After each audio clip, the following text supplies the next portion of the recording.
There should be no discussion. Had a past experience related to this. That's why we are requesting again that the question should be a question only. It should not be discussion on any topic or on any personal agenda. It's a small request. Mic will not be handed over to you. The person who will come to give you the mic for the question, he will hold the mic, you will ask the question, and then mic will be taken back. So, so it's a small request to please keep your question in a question form.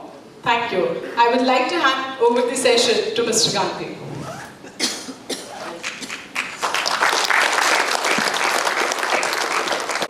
आयोजकों का आभार मानता हूँ और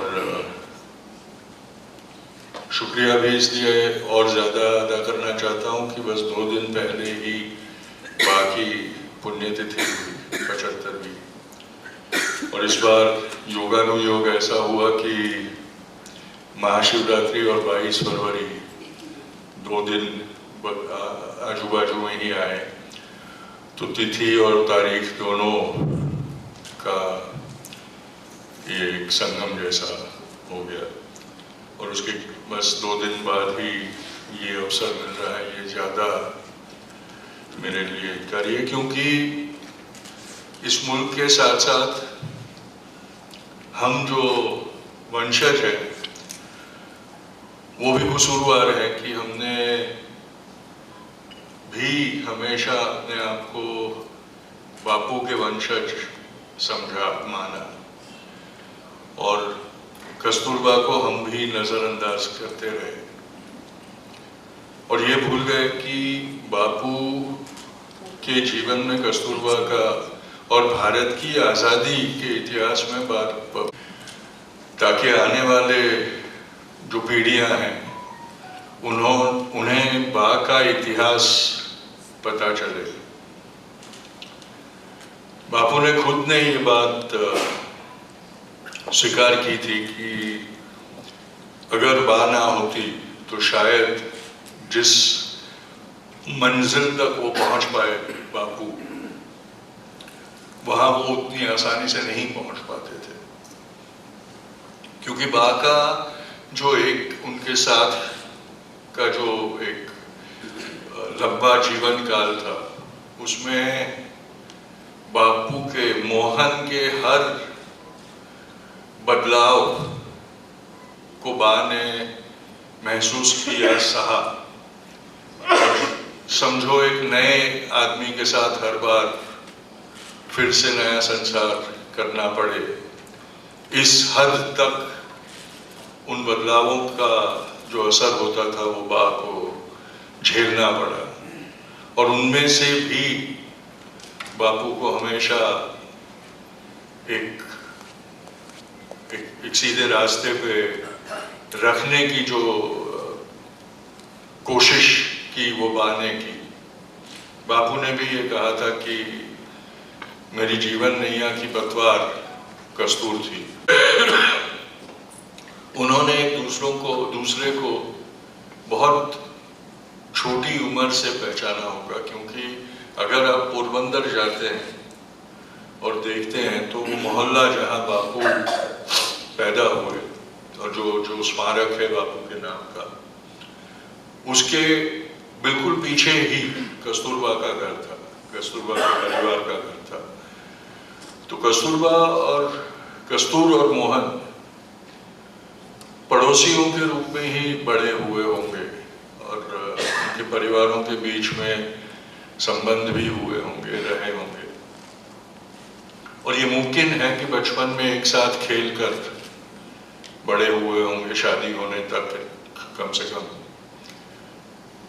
और कितना डरपोक, कितना जिसे मराठी में भित्रा कहते हैं, वैसा बच्चा वो मोहन था, कस्तूरबा ने देखा होगा, क्योंकि मोहन के साथ ये खेल करीबन हर शाम को हुआ करता था कि जब वहाँ बिजली ना होने के कारण घरों में हर कमरे में दिया जलाना पड़ता था शाम को अंधेरे के वक्त। और कई बार ये काम मोहन को दिया जाता था कि एक मोमबत्ती या एक दिया लेकर जाना और हर कमरे में रोशनी करना। और छोटे मोहन को अंधेरे से भयानक डर लगता था। बापू ने अपनी आत्मकथा में लिखा है इसके बारे में। उनके बड़े भाइयों का ये खेल होता था कि जब मोहन किसी कमरे में अकेला जाए तो पीछे से आके उसके हाथ का दिया बुझा देना और बाहर निकल के दरवाजा बंद कर देना और मोहन को अंधेरी कोठड़ी में बंद कर देना। और फिर मोहन का कल्पांत, फिर चीखना, चिल्लाना, गिड़गिड़ाना, ये सब होता, पूरे मोहल्ले में गूंज उठता वो। और ये हर शाम का खेल कस्तूर ने कई बार देखा होगा और सुना होगा और महसूस किया होगा। शायद कभी कभी हमदर्दी से जाके उसने उस रोते हुए मोहन को छुड़वाया भी होगा उधर से, क्योंकि वो बड़ी साहसी, उनकी मेरे पिताजी ने जो जीवनी लिखी है उसमें उनके बारे में लिखा है कि वो बड़ी साहसी लड़की थी बचपन से ही, और अपने पिता को बेटे का वो आनंद महसूस करवाती थी। तो शायद ये मुमकिन है कि उस डरपोक रोतल मोहन को बा ने देखा होगा, और फिर जब उसके साथ शादी होने की बात 13वें साल में पता चली होती तो शायद कहा भी होगा कि ऐसे रोतले से मैं नहीं करूंगी शादी। ये मुमकिन है क्योंकि बच्चे थे, शादी ब्याह क्या होता है ये भी पता नहीं था। पर शादी हुई, फिर संसार, और कस्तूर को उस वक्त की परंपरा, आज की भी परंपरा है कि लड़की को अपना घर छोड़ना पड़ता है, तो उसको पोरबंदर छोड़ के राजकोट जाना पड़ा। जो लड़की कभी शायद अपने मोहल्ले के बाहर नहीं गई थी, जिसकी दुनिया पूरी उसका घर और उसका मोहल्ला था, उसे अब राजकोट जाना था और वहाँ दूसरे परिवार के साथ रहना था, अपने पति के परिवार के साथ। और पति भी एक लड़का जिसको क्या कोई मालूम नहीं था, कुछ किसी भी बात की का ज्ञान नहीं था। तो कस्तूर तो घर के अंदर रहकर घर की भट्टी में पत्नी क्या होती है उसके लेसन सीख रही थी, लेकिन मोहन ने जाके किताब खरीदी, पति कैसा होना चाहिए, पति बनने का मैन्युअल, और वो पति बनने का मैन्युअल पढ़ के वो इख्तियार करता था कस्तूर के ऊपर, पति कैसा होना चाहिए, पति कौन होता है, क्या करता है, ये सब हर रोज एक लेसन पढ़ना और उसका प्रयोग कस्तूर पे करना। तो एक दिन के लेसन में मोहन ने ये पढ़ा कि पत्नी पतिव्रता होनी चाहिए और पति की आज्ञा के बगैर कुछ कर नहीं सकनी चाहिए, अगर करती है तो वो बदचलन है, उसे सजा करनी चाहिए। तो मोहन ने कस्तूर को कहा कि मैं तुम्हारा पति हूँ, इसलिए अब से तुम मेरी बातें सुनोगी और मेरे आज्ञा के सिवा कुछ नहीं करोगी तुम। कस्तूर ने कहा कि कहाँ लिखा है बताओ। तो किताब दिखा दी, देखो इसमें लिखा है ये लेसन नंबर 4, पति की आज्ञा के बाहर पत्नी कुछ नहीं कर सकती। तो मेरा पहला हुक्म है कि कल से मैं देखता हूं कि तुम शाम को घर के बाहर चली जाती हो, तो कल से मेरी आज्ञा के सिवा तुम घर के बाहर नहीं जा सकती। अगर जाना है तो मेरी आज्ञा लेनी पड़ेगी, और अगर मैं रजामंदी दूं तो ही तुम बाहर जा सकती हो। दूसरे दिन मोहन ने देखा कि कस्तूर उठी और चली गई बाहर। वापस वार्निंग दी, चेतावनी दी कि नहीं ऐसा नहीं चलेगा, तुम्हें मेरी आज्ञा का पालन करना पड़ेगा। फिर भी कोई असर नहीं हुआ। तो तीसरे दिन पढ़ा कि अब क्या करना चाहिए, पत्नी तो मान नहीं रही। तो उसमें लिखा था कि अगर पत्नी माने नहीं तो सजा करो, और अगर फिर भी नहीं माने तो उसे मैके भेज दो। तो मोहन ने कस्तूर को ये चेतावनी दी कि अब की बार अगर तुम चली गई और मेरी बात नहीं मानी तो सजा करूंगा और मैके भेज दूंगा वापस तुम्हें। जब तक मेरी आज्ञा नहीं मानोगी तब तक आने नहीं दूंगा वापस। और फिर वही कस्तूर उठ के चली गई बाहर।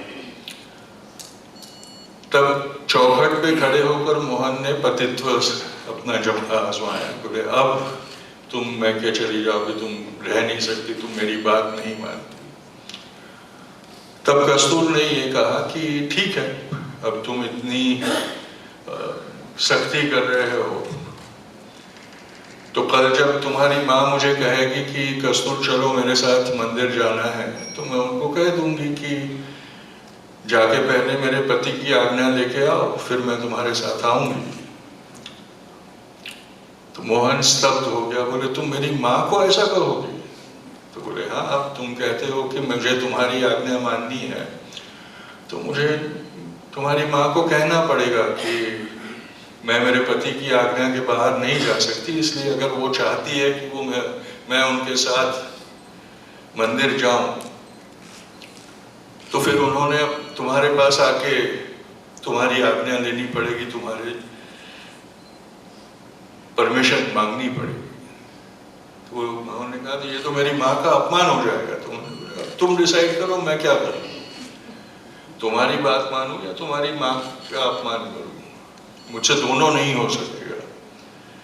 बापू ने अपनी आत्मकथा में लिखा है कि ये सविनय आज्ञा भंग का सबसे पहला पाठ मुझे पढ़ाया गया और अहिंसक आंदोलन कैसे किया जा सकता है, सत्याग्रह कैसे किया जा सकता है। बापू ने कस्तूरबा को सत्याग्रह का अपना गुरु माना, अपनी आत्मकथा में लिखा है उन्होंने ये बात। अनफॉर्चुनेटली हम इन चीजों को भुला दे जा रहे हैं क्योंकि ये हमारी इंसानी फितरत होती है कि किसी एक हीरो को हम मान ले तो फिर उसके सिवा किसी और को हम मानते नहीं, उनके बारे में उन्हें जो महत्व देना चाहिए वो देते नहीं। मैं जब बात ये करूंगा तब आपको लगेगा कि शायद मैं बापू को हल्का दिखा रहा हूं। बापू को कोई हल्का दिखा नहीं सकता क्योंकि जो उन्होंने किया वो अद्भुत है। मेरे जीवन का मकसद हमेशा ये रहा है कि मैं मोहनदास को एक सामान्य इंसान के रूप में लोगों के सामने लाऊं, क्योंकि जब महात्मा की बात होती है तो हम सिर्फ भक्ति करते हैं और फिर भक्ति करने के बाद अपने आप को ये कन्विंस कर लेते हैं हम कि भाई वो महात्मा थे, दिव्य थे, इसलिए ये सब कर सकते थे। हम तुच्छ पामर जीव है इसलिए हम इसमें से कुछ करने के लायक नहीं है, हमें कोशिश भी नहीं करनी चाहिए ऐसा करने की, क्योंकि वो तो अवतारी पुरुष थे। और इसीलिए मैं हमेशा ये कहता हूँ कि मैं मोहनदास को महात्मा की गिरफ्तारी में से, गिरफ्त में से आजाद करने का मेरा जीवन का मकसद है। और इसलिए ये आप ये जरूर ध्यान रखिए कि मैं आज कस्तूर की कहानी कह रहा हूँ, इसलिए कस्तूर की नजर से कि मेरे पिताजी और माँ ने भी कस्तूर की जीवनी लिखी है। सबसे पहली कस्तूर की जीवनी उन्होंने ही लिखी थी। पर मेरे माँ और पिताजी के साथ ये प्रश्न है कि उन्होंने भी कहानी जो लिखी वो मोहनदास की पत्नी की लिखी। कस्तूरबा के साथ सबसे बड़ा अन्याय ये हुआ है कि उनको कभी किसी ने व्यक्ति के रूप में देखा ही नहीं। किसी की पत्नी, किसी की माँ, किसी की दादी, इसी के रूप में वो देखी गई थी। एक व्यक्ति के रूप स्वरूप में उनका जो किरदार था ये समझना बहुत जरूरी है। और उसके साथ साथ ये जानना कि अगर उस औरत में कोई अलौकिक शक्ति ना होती तो ये मुमकिन नहीं था कि वो जिस भट्टी में सुलझती रही जिंदगी भर, उस तपस्या में से वो बाहर निकल सकती और जी सकती। मोहन महात्मा के सफर में कई मकानों पर उन्होंने एकदम से दिशा अपनी बदल ली जीवन की, और अलग ही बन गए, अलग ही स्वरूप में वो सामने आ गए।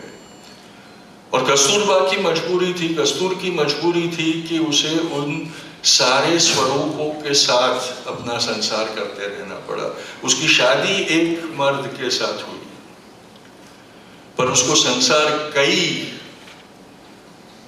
उसी एक मर्द के कई विपरीत और विभिन्न स्वरूपों के साथ, अवतारों के साथ करने पड़े, जैसे कि कोई अलग ही पुरुष हर वक्त हो। ये बहुत मुश्किल चीज है, सामान्य स्त्री ये नहीं कर सकती। आज के जमाने में तो बिल्कुल नहीं, क्योंकि कितने सारे रिश्ते टूट जाते हैं इस बात पर कि I don't recognize who you are anymore, तुम बदल गए।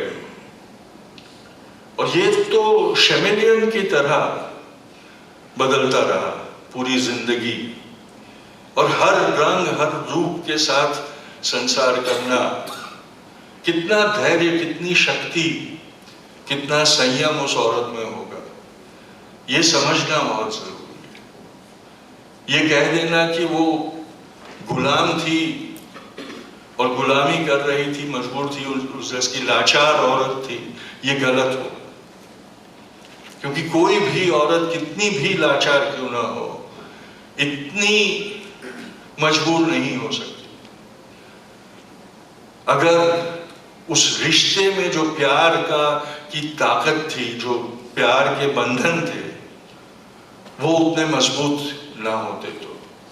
और इसलिए जब मैं कस्तूर की कहानी कह रहा हूं तो ये मत समझिएगा कि मैं मोहन को नीचा दिखाने की कोशिश कर रहा हूं। मैं उस बदलते इंसान के साथ के संसार की बात आपके साथ करना चाहता हूं, और उसका असर क्या होता है वो अगर हम समझे तो हम सही मायने में उस रिश्ते को समझ सकेंगे, और उस रिश्ते की जो महानता थी उसको हम समझ पाएंगे। तो आप देखिए कि कैसे कैसे कस्तूर को मोहन के साथ रिश्ता निभाना पड़ा। एक दीवान, एक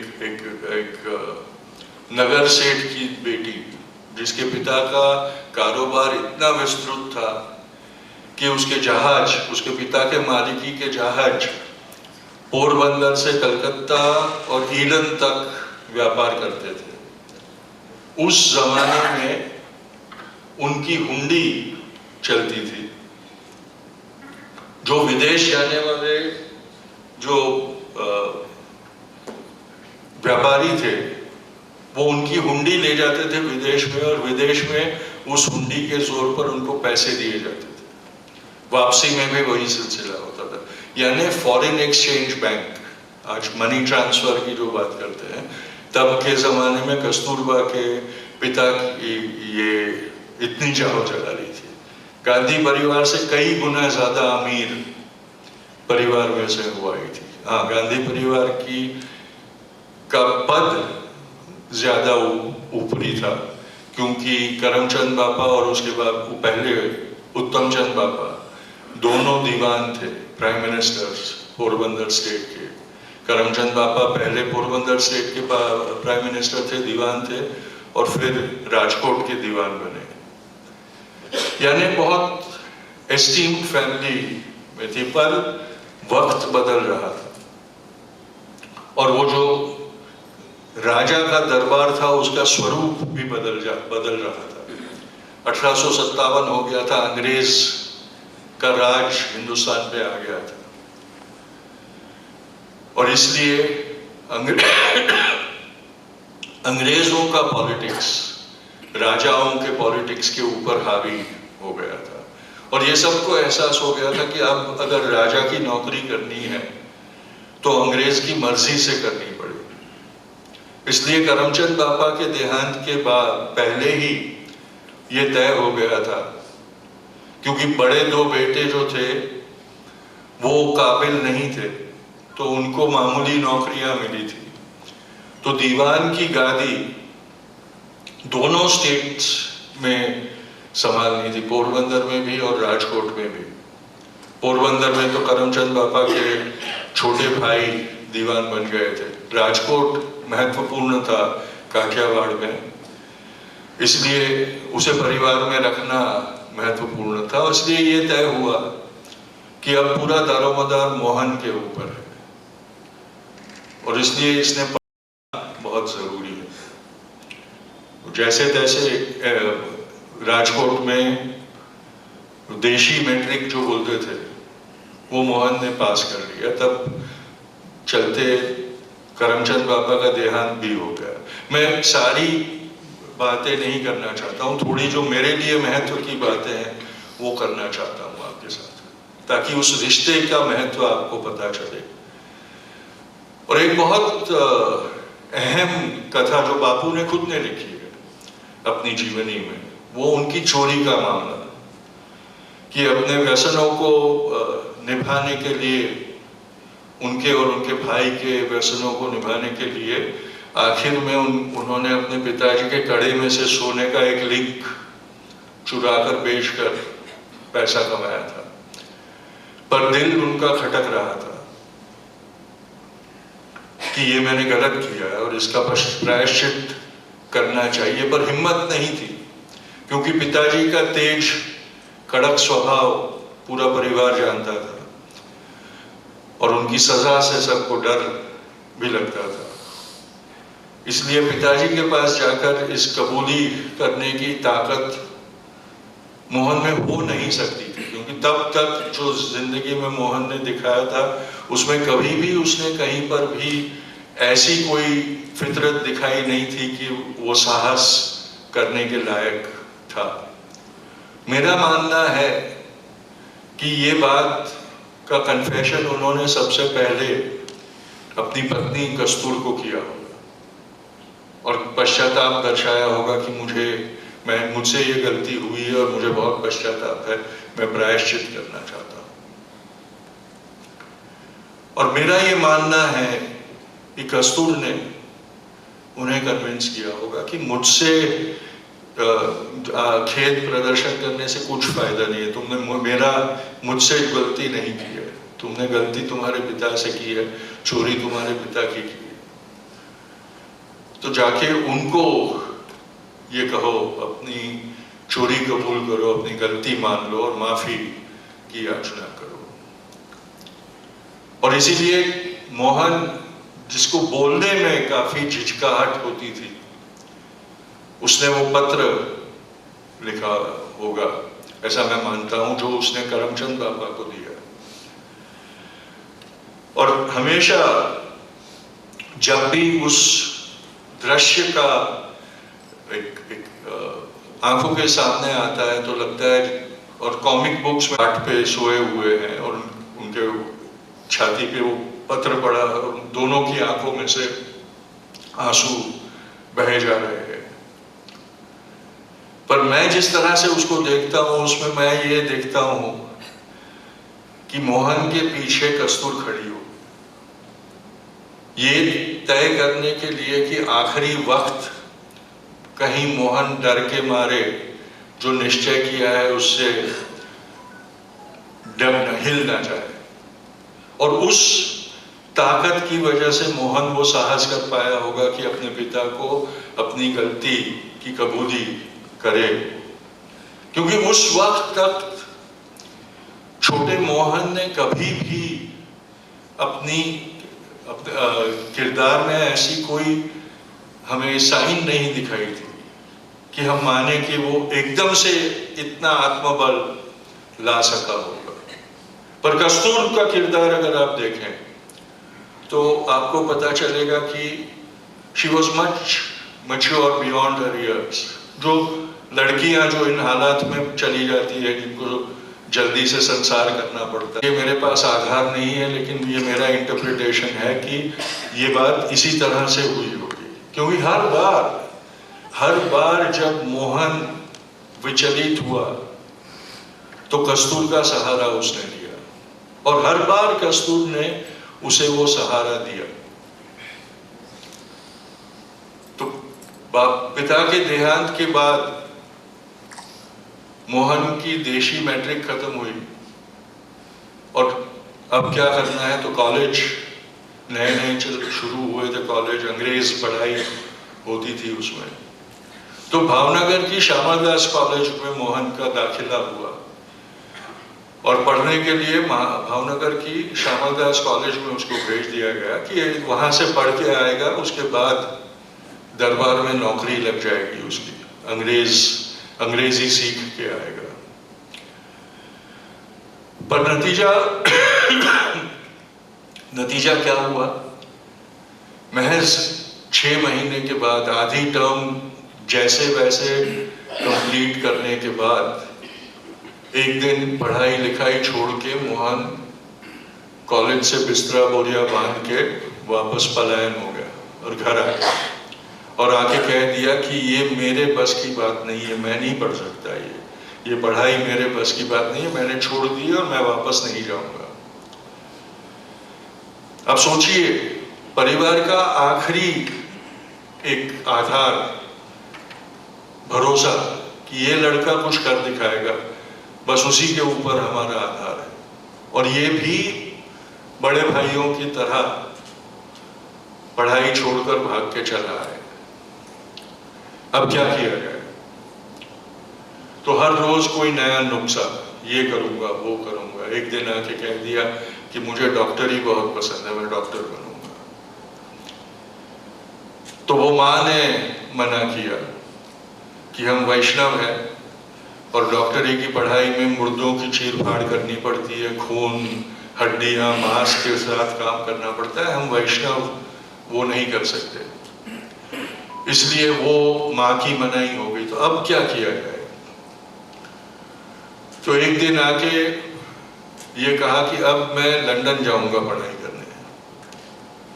जो लड़का भावनगर से भाग के आया था वो अब लंदन जाके पढ़ाई करने वाला था, और परिवार ने ये मानना था कि हाँ मैंने तय कर लिया है ना, तो मैं जाऊंगा, भले मैं भावनगर से भाग के आया हूं। शायद परिवार ने भी उसको कबूल इसलिए किया होगा कि भावनगर से तो भाग के आना आसान था, लंदन से तो भाग के आ नहीं पाएगा, तो एक बार जाएगा तो कुछ ना कुछ तो करके ही आएगा। परिवार के जो शुभचिंतक थे उसमें से भी एक ने कहा कि हाँ, बदलते वक्त के साथ अगर वो विलायत से कानून की पढ़ाई करके आता है तो अंग्रेज कानून का वो एक्सपर्ट हो जाएगा, और अंग्रेज हुकूमत के साथ काम करना, नौकरी मिलना आसान हो जाएगा। शायद यहाँ का जो ब्रिटिश एजेंट है वो उसे दीवानगी भी दे दे और दीवान बना ले, तो बेहतर है कि इसे लंदन भेजा जाए। तो फैसला हुआ कि लंदन भेजेंगे इसे, पर जो मोडवनिक कम्युनिटी थी वो बहुत ऑर्थोडॉक्स कम्युनिटी थी, तो उन्होंने उस जमाने का फतवा जाहिर किया कि हमारे धर्म में, हमारी जाति में 7 समुंदर पार नहीं कर सकते, वो पाप है। इसलिए हम मोहनदास के ऊपर ये बहिष्कार डालेंगे, अगर वो 7 समुंदर पार जाएगा तो न सिर्फ उसके ऊपर बहिष्कार होगा लेकिन पूरे गांधी परिवार के ऊपर बहिष्कार हो जाएगा।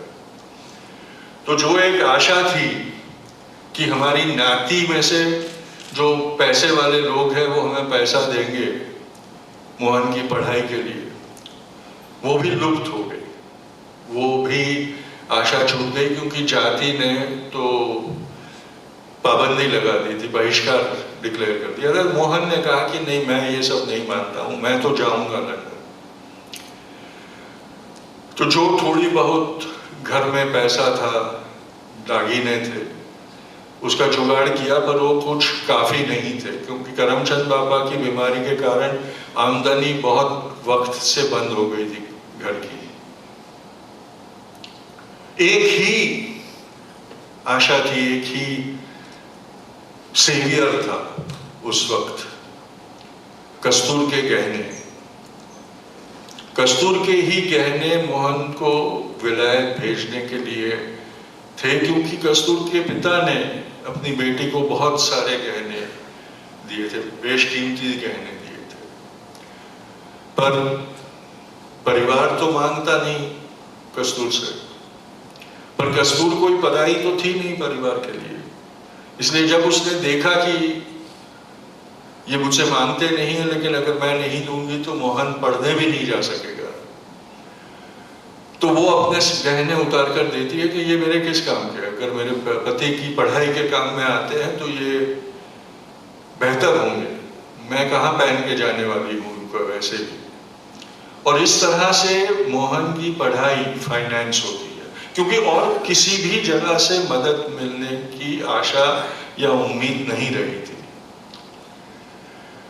तो छोटी कस्तूर अभी वो भी 16 साल, 16, 17 साल, 18 साल की होगी। तभी ससुर की मौत के साथ साथ अपने पहले बच्चे की मौत का भी शोक बना रही थी। वो पहली प्रेगनेंसी टर्मिनेट उसकी हो गई थी।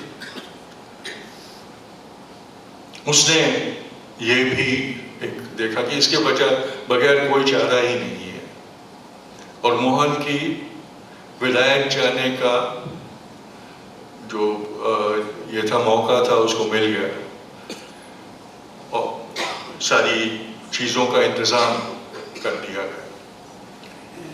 वकील बनने के लिए जाना था, लेकिन एक चिंता भी थी, क्योंकि उस जमाने में विलायत जाने वाले लड़के ज्यादातर अंग्रेज होकर वापस आते भी तो अंग्रेज होकर वापस आते, और अपने साथ 3 बुराइयां, जो उस जमाने में बुराइयां मानी जाती थी, वो बुराइयां लेके आते थे। 2 बुरी आदतें, मीट खाना, दारू पीना, और बहाना ये होता था कि वहां की ठंड में वो 2 चीजों के बगैर जिया नहीं जाता।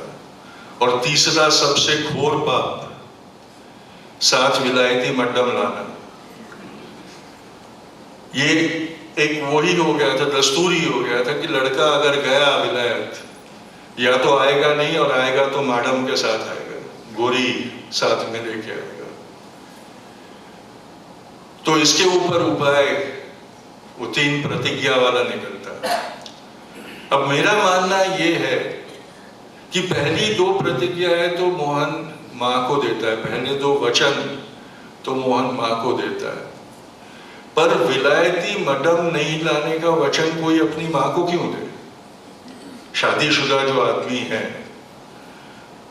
क्योंकि वो तो जानता है ना कि मैं गोरी लेके भी आऊंगा तो साल भर के लिए मां रुसवाई करेगी, उसके बाद तो उसको वो अपनाना ही पड़ेगा, उसकी बहू को थोड़ी छोड़ेगी वो, आखिर मैंने उसको लाया है। तो मेरा ये मानना है कि पहले 2 वचन अपनी मां को देने के बाद तीसरा जो तीसरी प्रतिज्ञा बापू ने की कि मैं वहां औरतों से भी दूर रहूंगा, वो कस्तूर को आश्वासन था कि तू बेफिक्र रहे, चाहे कितना भी प्रलोभन क्यों ना हो, मैं तेरे लिए वापस आऊंगा। क्योंकि वो आश्वासन की जरूरत तो कस्तूर को थी, पुतली बातों को तो कोई फर्क नहीं पड़ता था उससे, उसका बेटा तो उसका रहने ही वाला था, चाहे गोरी के साथ रहे चाहे देसी के साथ रहे, बेटा तो उसका रहने ही वाला था। और इसलिए मुझे ये लगता है कि उन्होंने वो आश्वासन, बापू ने वो प्रतिज्ञा मां के सामने जरूर की होगी, लेकिन वो आश्वासन अपनी पत्नी को दिया था कि मैं जाता हूं, मैं तुझे भरोसा देके जाता हूं कि मैं फिसलूंगा नहीं, मैं तेरा ही रहूंगा, तेरे पास ही वापस आऊंगा। और इस तरह से विलायत जाता है मोहन, और वो उसका वाकया बहुत अच्छी तरह से बापू ने लिखा है कि कितना डरे हुए थे, कितना सहमे हुए थे कि जब बोट पे सवार हुए तो पहले पूरे हफ्ते भर के लिए अपनी केबिन के बाहर नहीं निकलते थे वो, क्योंकि उनको डर लगता था कि ये गोरों के बीच में मैं कैसा दिखूंगा और कुछ गलत कर दूंगा, किसी को बुरा लग जाएगा, मैं तो मेरे साथ बदसलूक हो जाएगा। इस डर से वो केबिन में से भी नहीं निकलते थे, इतने सहमे हुए होते। तो ये निश्चय कर लिया उस बोट वॉयज में, ये निश्चय कर लिया कि मैं वैसा बन जाऊंगा, उनके जैसा बन जाऊंगा, ताकि मेरे साथ कोई भेदभाव ना करे। तो जाने के बाद वकील की पढ़ाई करने आने वाला व्यस्त हो गया इंग्लिश जेंटलमैन बनने में। तो सबसे पहले ये महसूस हुआ कि इंग्लिश जेंटलमैन बनना है तो मुझे सूट चाहिए, क्योंकि इंग्लिश जेंटलमैन सुबह एक कपड़े पहनता है, दोपहर को दूसरे पहनता है, शाम को डिनर का सूट उसका अलग होता है। तो ये सब चीज हमें पहननी पड़ेगी, उसके लिए टॉप हैट चाहिए। तो पहली डिमांड घर पे आती है कि सूट बनवाना है, टॉप हैट बनवानी है, पैसे लगेंगे। अब एक बार पैसों का इंतजाम कर दिया गया, पर अब वापस डिमांड आई। पहले सूट, बूट, टोपी, फिर दूसरी डिमांड, जेंटलमैन बनना है तो वायलिन बजाने का सीखना पड़ेगा, इसलिए वायलिन लेसन्स के लिए पैसे लगेंगे, पैसे भेजो। वो हुई, जुगाड़ करके वो हो गया। उसके बाद डिमांड आई कि यहाँ सब जो जेंटलमैन है वो बॉलरूम डांसिंग करते हैं, मुझे तो मैं कदम के पैर कैसे उठाना ये नहीं आता, मुझे ट्यूशन लेना पड़ेगा, क्लासेस ज्वाइन करने हैं, पैसे भेजो। अब शायद घर पे ये सोच में पड़े होंगे कि इसको अंग्रेज बनाने के लिए भेजा है या वकील बनाने के लिए भेजा है। तभी तीसरी डिमांड आती है कि जेंटलमैन यहाँ के जो होते हैं वो घड़ी को सोने की चेन से बांधकर अपने सूट पे लटकाते, मेरे पास चेन नहीं है, मुझे चेन भेजो सोने की। देखिए, दोनों अपनी जगह पे सही है।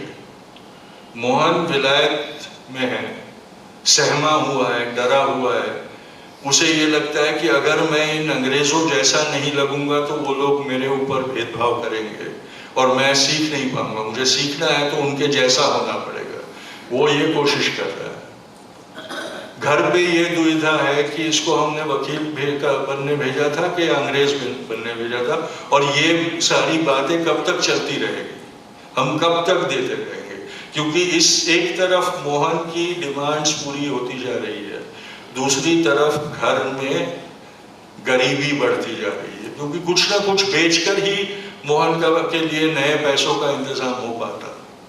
और ये मुमकिन है कि कस्तूर के गहने ही बिके जाते होंगे, क्योंकि वो इतने अमीर पिता की बेटी थी कि जब उस पिता को पता चला होगा कि जमाई को पढ़ने के लिए मेरी बेटी के गहने बेच दिए गए, तो उससे डबल गहने बना के उसने भेजे होंगे अपनी बेटी को कि मेरी बेटी गहने के बगैर नहीं रह सकती। उनकी ताकत थी, उनकी क्षमता थी।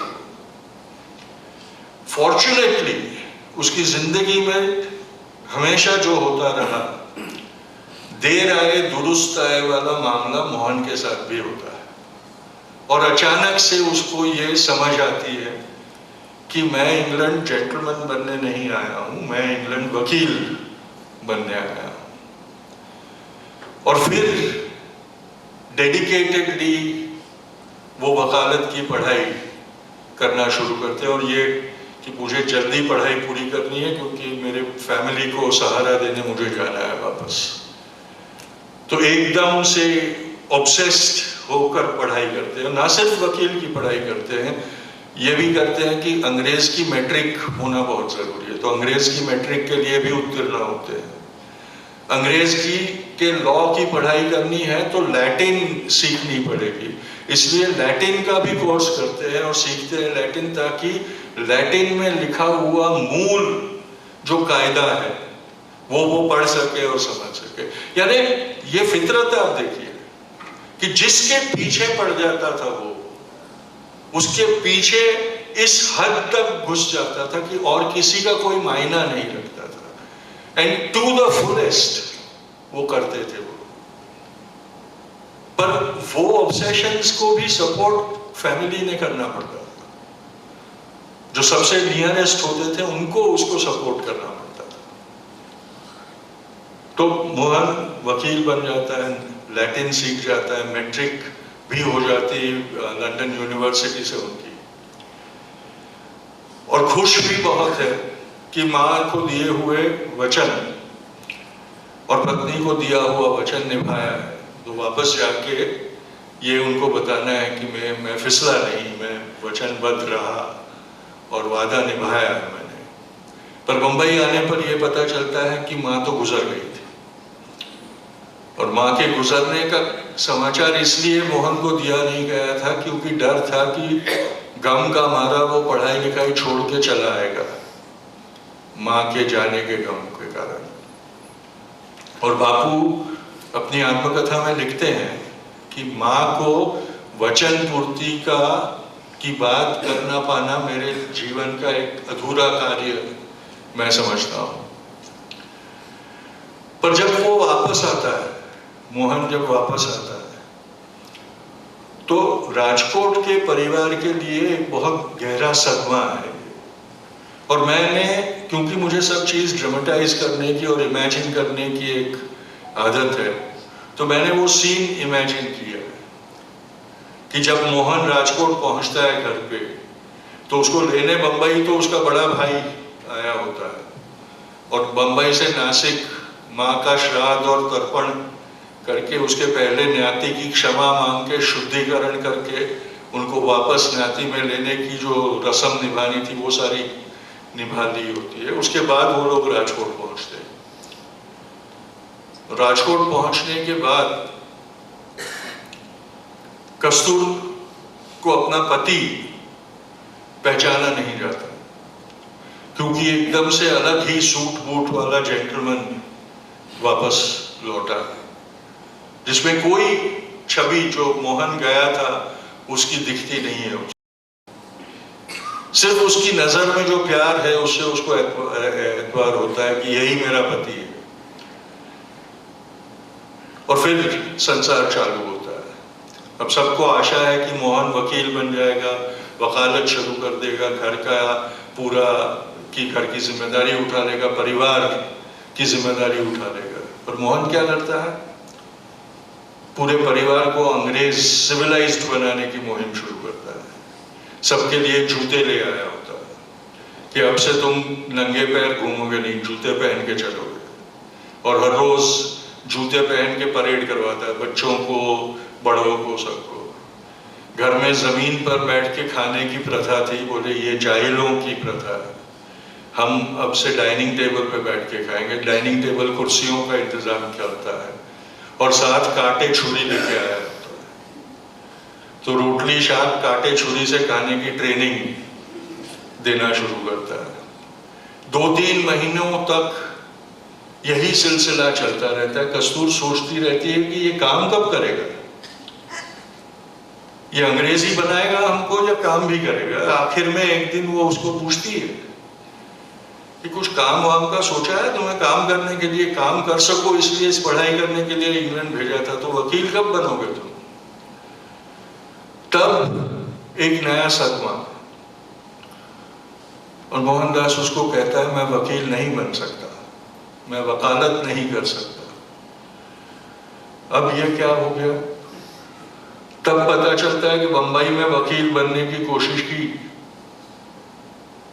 एक मुनासिब भी मिला, पर जब कोर्ट में गया तो जज के सामने एक अक्षर भी बोल नहीं सका, और पैर कांपने लगे और जुबान चिटक गई, और 10 मिनट तक may it please your honour इतना भी ना कहने के बाद मुवक्किल का केस छोड़कर कोर्टरूम से भाग के पलायन हो गया था। बोले अब मैं कैसे वकील बन सकता हूँ, मैं उस कोर्ट में कभी जा ही नहीं सकता, इतनी बुरी तरह से नाक कटवा के मैं भागा हूँ वहां से। अब वापस जो भविष्य है उसके ऊपर शून्य, क्या होगा, घर कैसे चलेगा, परिवार कैसे निभेगा। फिर एक असफलता, हर मकाम पर असफलताओं का दौर ही चलता जा रहा है। अब सोचिएगा कस्तूर के लिए ये कितना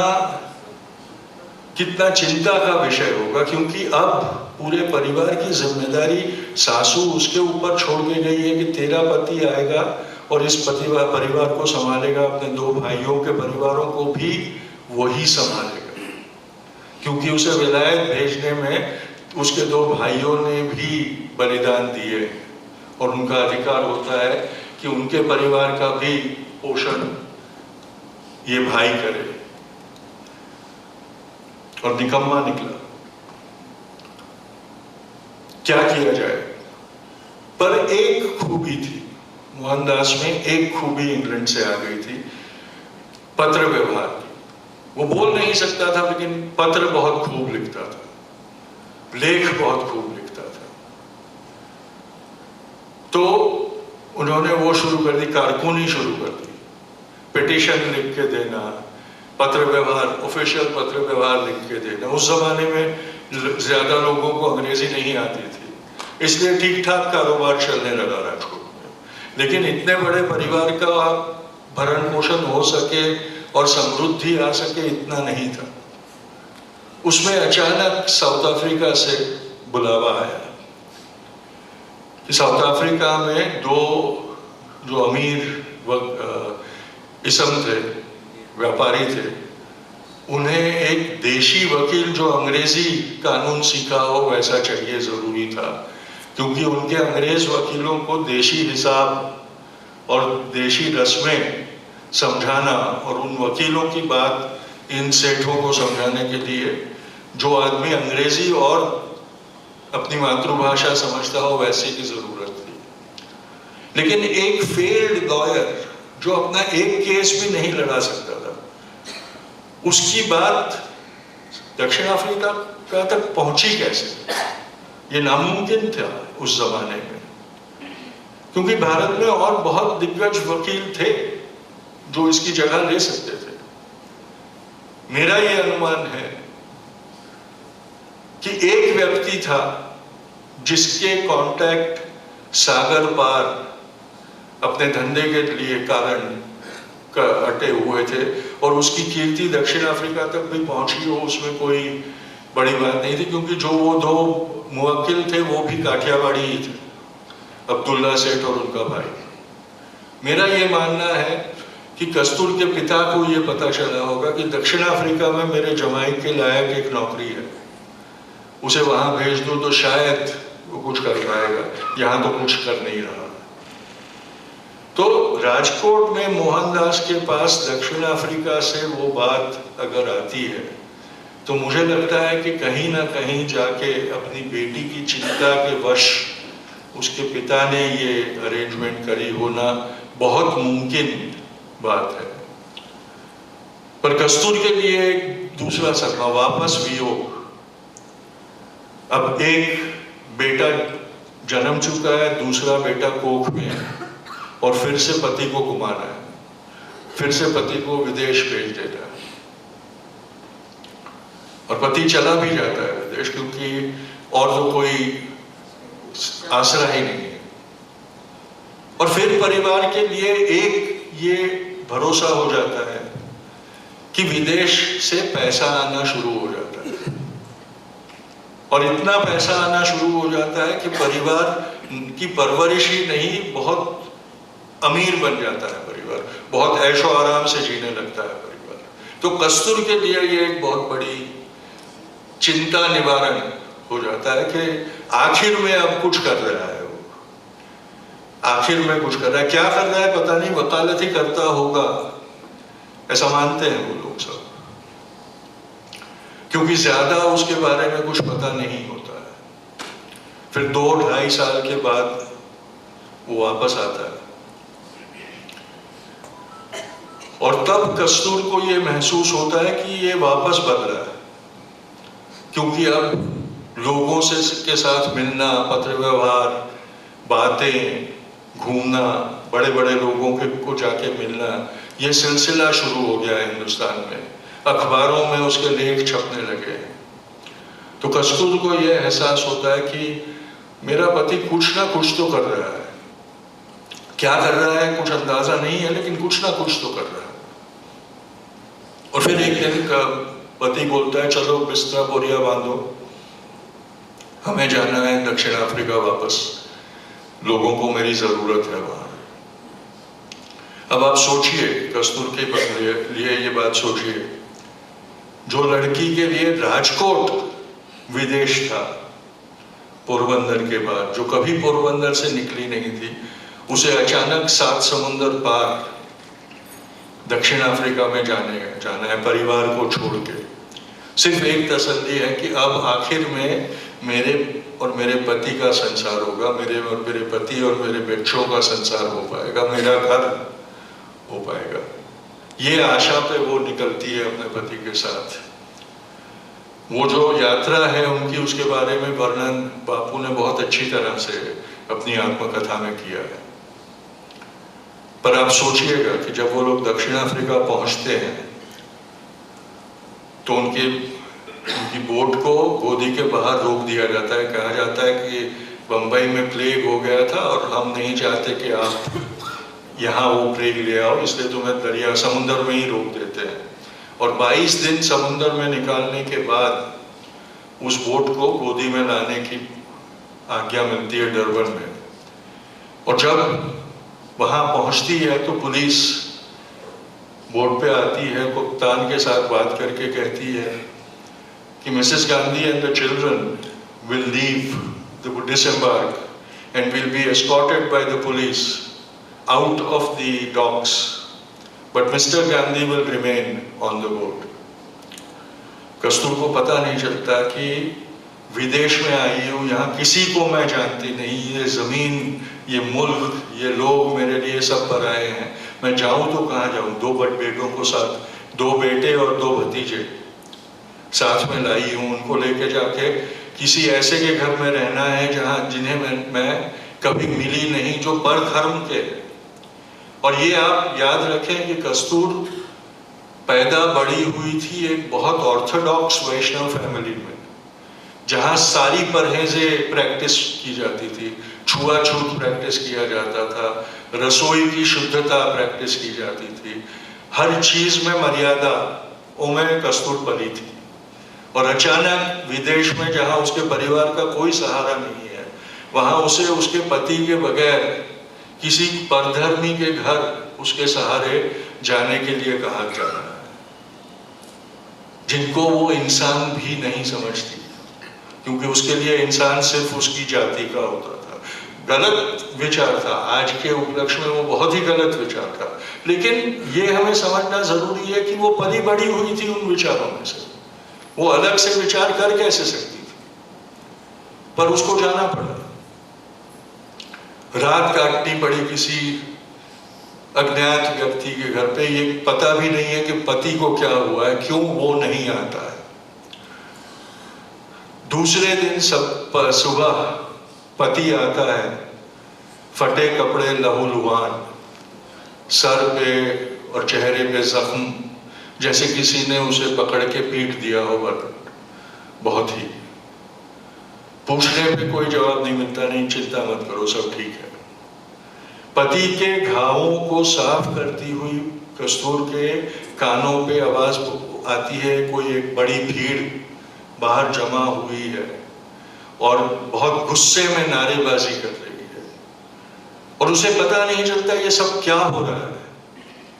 सिर्फ अब ये एहसास होना शुरू हुआ है कि जरूर कुछ बखेड़ा मेरे पति ने किया है, क्योंकि ये इतना भरोसा है उसको उसके पति पर कि ये कहीं ना कहीं जाता है तो बखेड़ा खड़ा करके ही आता है।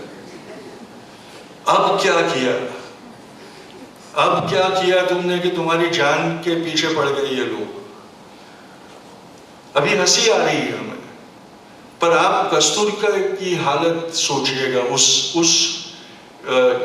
वक्त में, उस संजोगों में, उसके मन के ऊपर क्या बीती होगी वो सोचिए कि कैसे जिएंगे हम अगर यहाँ मेरे पति की जान के पीछे ऐसे वो लोग पड़े हुए हैं, तो हम जिएंगे कैसे इधर, और हम क्यों आए हैं यहाँ पर? और फिर पुलिस आती है और कहती है कि mister Gandhi, you will have to wear a police uniform and escape from this house with us incognito, because otherwise along with you the mob is going to burn down the whole house. And Bapu चले जाते हैं। And उसके बाद commissioner भीड़ को शांत करके वापस भेजता है, तब जाके कुछ शांति होती है और बा और बापू एक आते हैं।